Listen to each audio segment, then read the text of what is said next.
gate Malaysia pula hangui buka.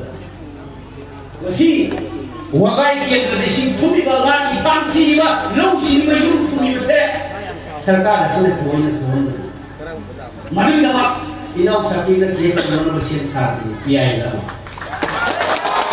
Nama mesin ni perasaan ni. Hari mula ngami sini ngami hantar kalau sini maju tumi pemain sini. Soalnya nama tu akhirnya zaman orang thangai berhimpun pergi macamnya.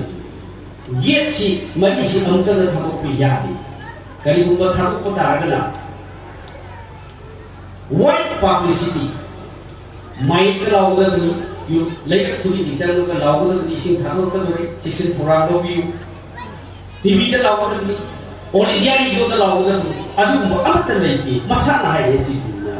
Dan tak dulu lagi, aku si Prime Minister Lakoji, ngana kata pemayam tu divert tu ni.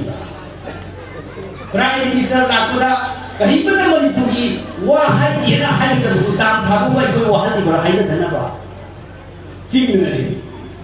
Aduh nanti ngaki paham bayar, long bayar, lain apa perjalanan ini, madu serkar compensation, big dah, madu pada perlu kafe dah tadi.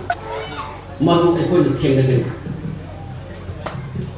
Madu ini ekor siap sahur lagi. Pada siwar lagi sini.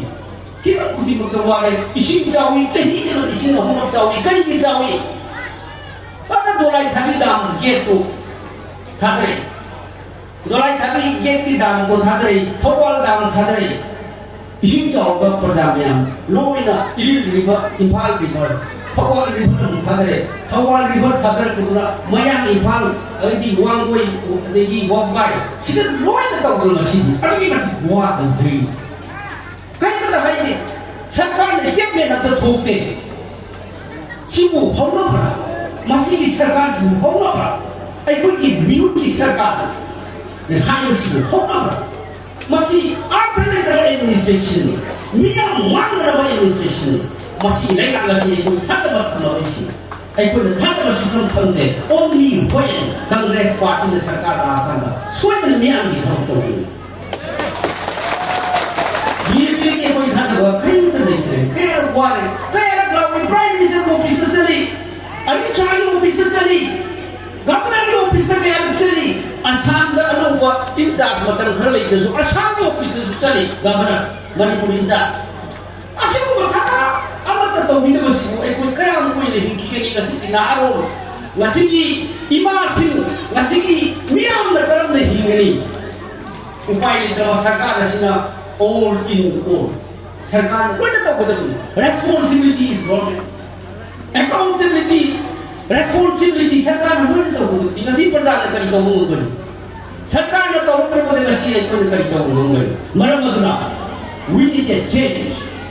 Aku mahu kita. Masih kita mak, masih aku nak kerja ni bak, aku nak tinggal ni bak, aku nak lawan ni bak. Vote so, lagi so, hai bak. Manipur saw, Manipur runway highways.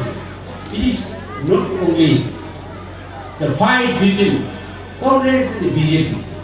Masih Congress and BJP. Kadang-kadang masih kadang wahai sini, masih tidak nanti wahai sini. The people of Manipur versus the corruption. Manipur ini aku ini संविधान violate होती.